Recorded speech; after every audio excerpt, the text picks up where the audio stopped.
नयगढ़ जिला नुआगाँ ब्लॉक अंतर्गत बाहाड़ाझोला फांडी अधिकारी भावे जग देइछन्ति भीमसेन मल्लिक।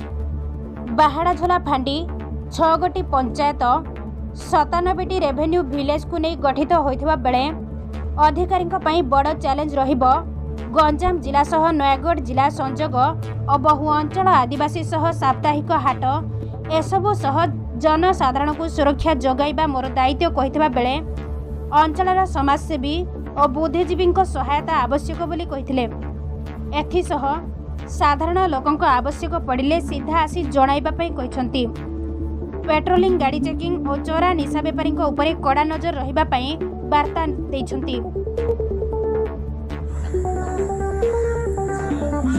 एठारे गोटे सरकार तरफ गाड़ी दिया गले एवं किसी स्टाफ दिया गले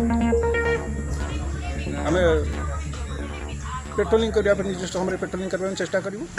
यहाँ गंजाम एवं नयागढ़ बॉर्डर होती ये डकायत चोरी प्रादुर्भाव अधिका से दमन पर नयगढ़ जिला नुआगाँ ब्लॉक भवानी प्रसाद देव रिपोर्ट नयगढ़ टुडे न्यूज।